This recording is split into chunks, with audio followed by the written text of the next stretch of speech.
मैं पहले भी कहा है, जिसकी फैक्ट्री ना चलती हो, बहुत दुकान ना चलती हो, तो हनुमान जी के पांव का थोड़ा सा सिंदूर लेकर यदि उस सिंदूर को किसी भी फैक्ट्री या दुकान में हनुमान जी के छोटे भाई गतिमान के नाम से अगर एक बिंदी भी सिंदूर की रख दी जाती है तो वो दुकान और फैक्ट्री भी झड़के से चलना प्रारंभ हो जाती है। गतिमान हनुमान जी के छोटे भाई।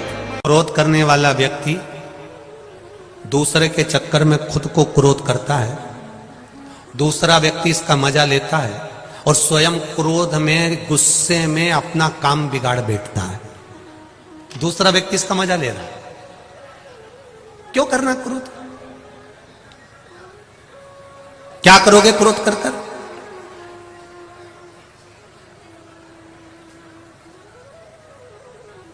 जिस समय क्रोध आए थोड़ी देर भगवान की भक्ति का रसतत्व ग्रहण करो। शिव मंदिर पहुंच गए, भगवान शंकर का गुणगान करा, स्मरण करा। कभी कभी हम हमेशा कहते रहे, आज फिर कह रहे हैं, कभी मौका मिल जाए घर में अगर ज्यादा क्रोध हो रहा हो, चिड़चिड़ प्रवृत्ति हो रही हो, क्लेश ज्यादा हो रहा हो, तो एक बेलपत्र लो। इस बेलपत्र को शंकर भगवान के शिवलिंग पर चढ़ा दो। 5 जगह पर जल चढ़ाना प्रारंभ कर दो। जैसे ये शिवलिंग है, ये जलाधारी है, जलाधारी के बीच में अशोक सुंदरी है, राइट में गणेश, लेफ्ट में कार्तिकेय हैं। जहां पर शिवलिंग रखा हुआ है वो पार्वती जी का स्थान है। ये शिवलिंग ऊपर से जो बूंद बूंद पानी जलाधारी से टपक रहा है वो शंकर भगवान की 5 लड़कियां हैं, जया, विषहरा, शामरीवारी, दौतली, देव। 5 जगह पर जल चढ़ाना प्रारंभ कर दो। अगर ज्यादा घर में क्लेश हो रहा है, गुस्सा आ रहा है, सब चिड़चिड़ कर रहे हैं, एक बेलपत्री चढ़ाओ, जल भर कर ले गए शिव जी के मंदिर। पहले अशोक सुंदरी पर चढ़ाइए, फिर गणेश जी पर चढ़ाइए, कार्तिकेय पर चढ़ाइए, इसके बाद में जलाधारी पर चढ़ाइए, फिर जल शिव जी पर चढ़ा दो अपने मन का भाव रखकर। 5 मिनट बैठ गए, शिव मंदिर में शंकर भगवान के शिवलिंग का स्पर्श करा। स्पर्श कर कर वही हाथ को लेकर अपने घर पर आ गए। दिल्ली में प्रवेश करते हुए कहीं हाथ लगा भी दिया, क्योंकि ये तो बल है मेरे शिव का, आप अंदर प्रवेश कर जाओ। ज्यादा से ज्यादा 8 से 9 मिनट लगता है। घर में कितना भी क्लेश चल रहा होता है, अपने आप 9 मिनट 10 मिनट के अंदर शांत हो जाता है। क्रोध की शांति भी मेरा शिव है।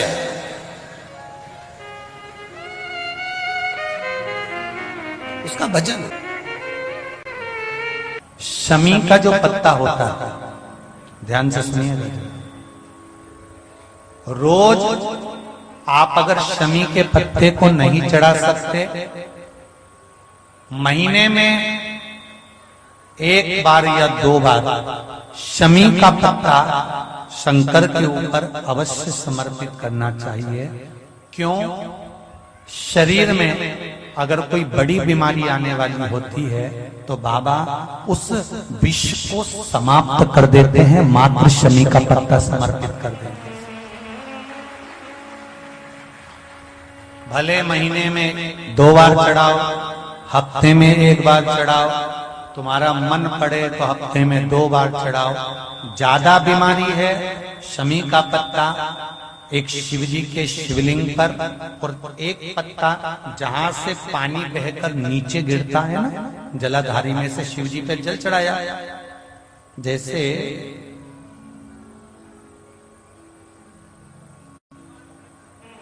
ये शिवलिंग, इस पर जल चढ़ाया तो ये पानी बहकर नीचे आता है, तो जहां गिरता है एक पत्ता शिवलिंग के ऊपर और एक पत्ता जहां से जल नीचे गिरता है वहां। अगर ज्यादा बीमारी है और ऐसा लग रहा है कि डॉक्टर कह रहे हैं कि तबीयत ज्यादा खराब हो सकती है, जांचे जाएगी, ये होगा वो होगा, तो एक पत्ता शमी का ऊपर, एक पत्ता जलधारी जो बहकर नीचे आती है पर चढ़ाना। शमी का पत्र रोग मुक्ति के लिए जब चढ़ाया जाता है तो भगवान शंकर का अवधूतेश्वर महादेव का नाम लेकर चढ़ाया जाता है। कौन सा महादेव? जम के बोलो जरा। अवधूतेश्वर महादेव का नाम लेकर चढ़ाया जाता है।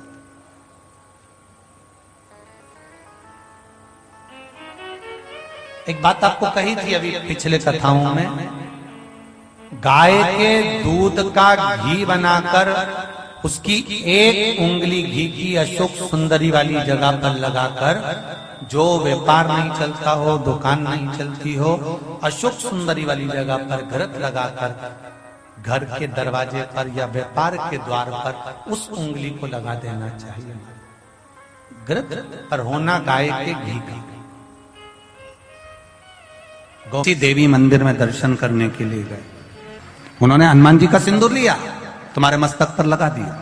अब मस्तक पर आपने अगर सिंदूर लगाया है और हनुमान जी महाराज का या देवी जी का या भगवान का सिंदूर आपके मस्तक पर लग गया है, तो वो सिंदूर कम से कम शास्त्र कहता है 2.5 घंटे तक आपके मस्तक पर रहना चाहिए। कितने घंटे तक रहना चाहिए? जम के बोलो जरा। 2.5 घंटे तक रहना चाहिए। कारण क्या है? भगवान के चरण का अगर कोई कुंकू या सिंदूर हमारे मस्तक पर लगाया गया है, वो 2.5 घंटे तक रहे, उसके बाद उस सिंदूर को किसी नैपकिन, कपड़ा या अन्य चीज से पोंछ देते हैं। पोंछने के बाद वो गलत जगह पर टंग जाता है, लोग उसका गलत हाथ का प्रयोग कर लेते हैं। वो जितनी जगह गलत जगह जाता है उतना दोष हमको लगते चले जाता है। इसलिए उस सिंदूर का क्रम है कि कोई पुष्प है, उस पुष्प से उस सिंदूर को लगा लिया जाता है, कोई पत्ती है उससे सिंदूर को लगा लिया जाता है, उस पुष्प को। फिर विसर्जन में, अगर विसर्जन में नहीं रख सकते तो अपने घर में जो गमला होता है जिसमें पौधा लगा होता है, उस पौधे में उसको डाल दिया जाता है, जिससे वो सिंदूर उसमें मिल जाए और हमारे घर में सदा रहे। और हमने कोई टाविल, होटल में ठहरे तो होटल के टाविल से पोंछ दिया, कहीं ठहरे थे तो दीवार से पोंछ दिया, कहीं लगा दिया, उसका दोष है। यही गलती है हमारी। हम मंदिर में जाकर क्या करते हैं?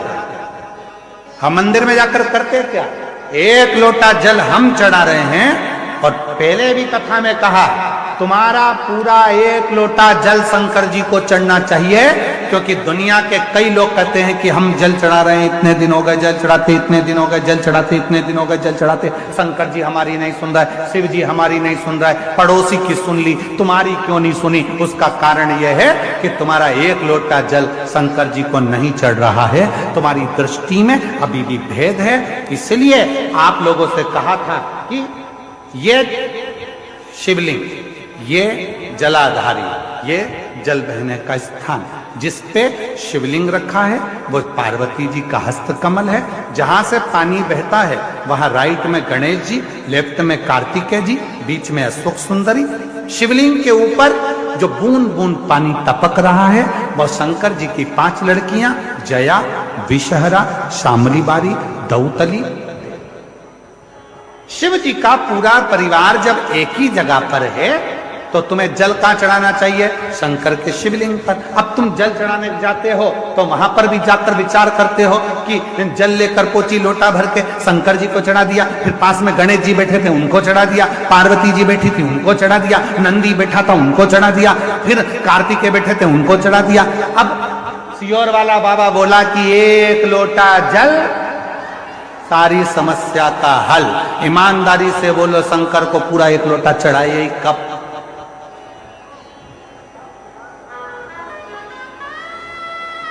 वो 1 लोटा जल लेकर गई थी, उसी में शंकर जी को चढ़ा दिया, उसी में गणेश जी को चढ़ा दिया, उसी में पार्वती जी को चढ़ा दिया, उसी में कार्तिकेय जी को चढ़ा दिया। वो 1 लोटे जल का तुमने विभाजन कर दिया। इसलिए शंकर जी भी कह रहे हैं कि तेरी दृष्टि में अभी भी सब देवता अलग अलग हैं। जिस दिन